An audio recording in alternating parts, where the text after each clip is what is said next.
The rain hadn't stopped all day.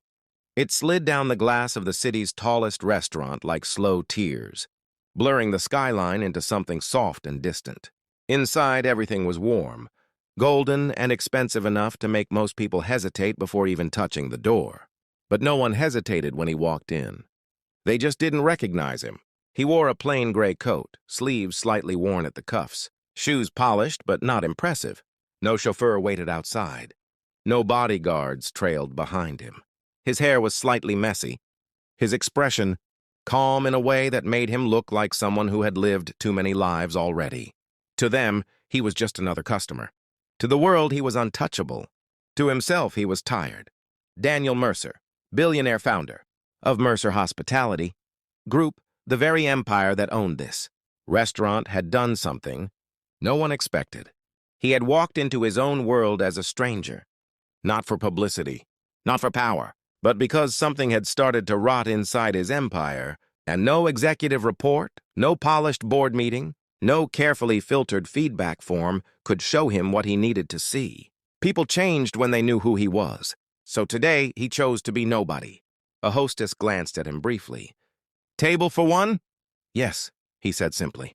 She led him past crystal chandeliers and soft jazz humming through hidden speakers. He noticed everything. The way a manager snapped fingers at a busboy. The way a customer's glass was refilled before it was even half empty. The way smiles looked rehearsed rather than real. Perfection on the surface, something else underneath. He was seated near the window. And that's when he saw her. The waitress didn't look like she belonged in chaos. She moved through it like she had learned how to survive it. Late 20s, maybe. Simple uniform, hair tied back loosely as if she hadn't had time to care this morning. There was exhaustion in her eyes, but it wasn't the kind that came from laziness. It came from endurance. Every table she approached, she treated like it mattered. Not the tips, not the status, the people.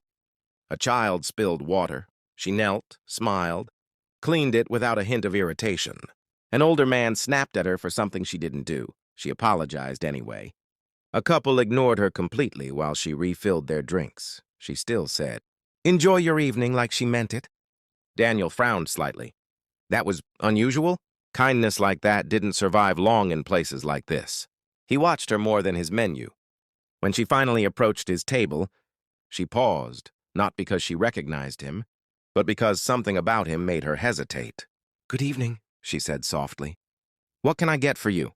Her voice was steady, but there was a trace of something underneath it, familiar, like an old memory trying to surface, but not fully allowed to.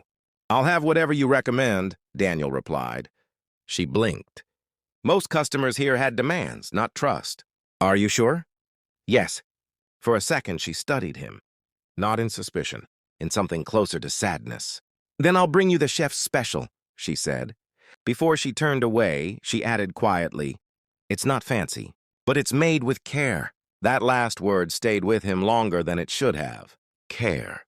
When she returned later with the food, something in the restaurant had shifted. A large corporate party had arrived, loud voices, sharp laughter, expensive watches clinking against glasses. One of them snapped his fingers at her. "Hey, sweetheart, more wine." "And don't take all night." She didn't react, just nodded. Daniel watched carefully. She filled the glass. Her hand trembled slightly, not from fear, but from exhaustion finally catching up in a place where she wasn't allowed to show it. As she turned, someone else at the table laughed too loudly, bumping into her arm. The wine spilled, red across white linen. The table erupted instantly. "She can't even do that, right? Unbelievable! Get someone competent over here."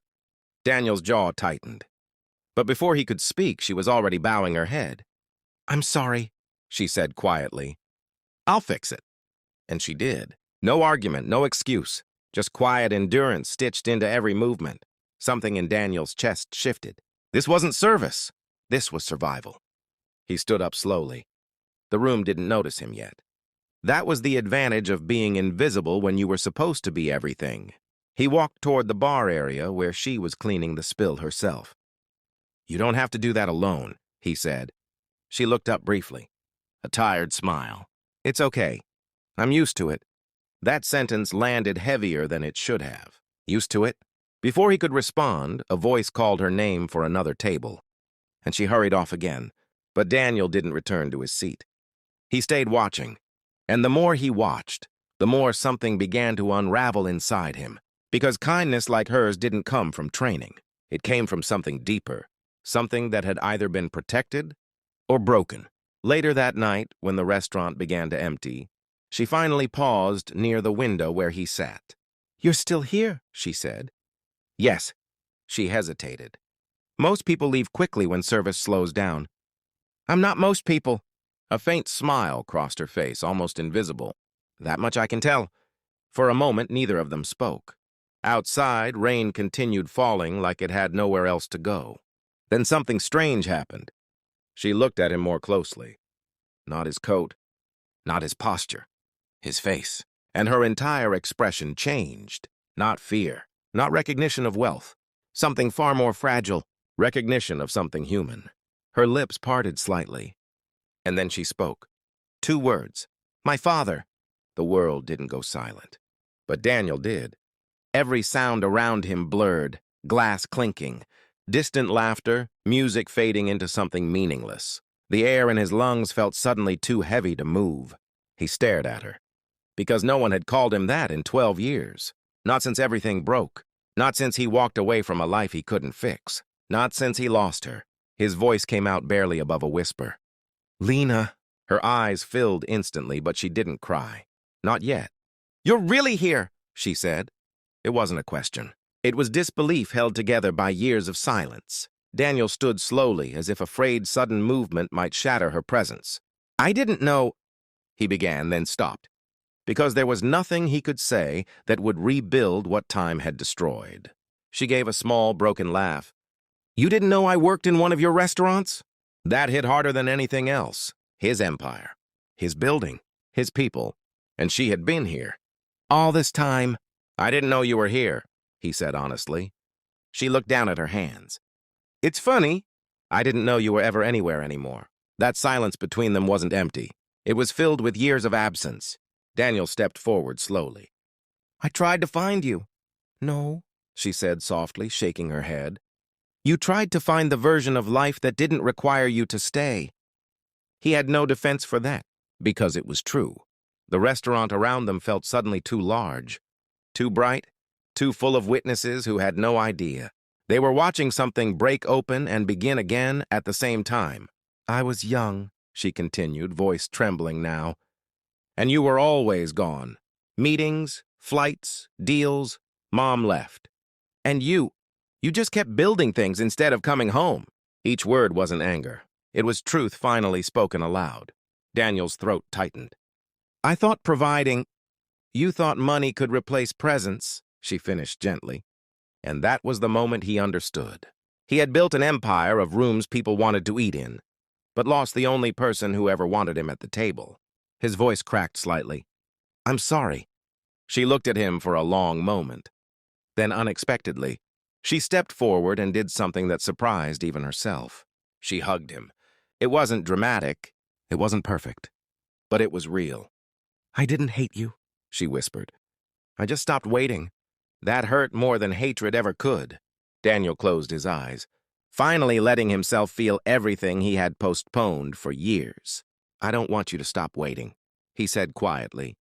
She pulled back slightly, searching his face. "I don't want to be someone you only meet by accident in your own restaurant," she replied. That line broke him in a way no business failure ever could.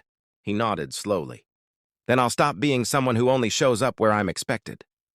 A pause. Then, softly, she said, "You can't fix everything." "I know, but you can stay." That word mattered more than anything else in the room. Stay. Daniel looked around. The restaurant, the empire, the life he had built. And for the first time, none of it mattered more than the person standing in front of him. "I will," he said, and this time he meant it in a way he never had before. Outside, the rain finally began to slow. Inside, something long lost began to return.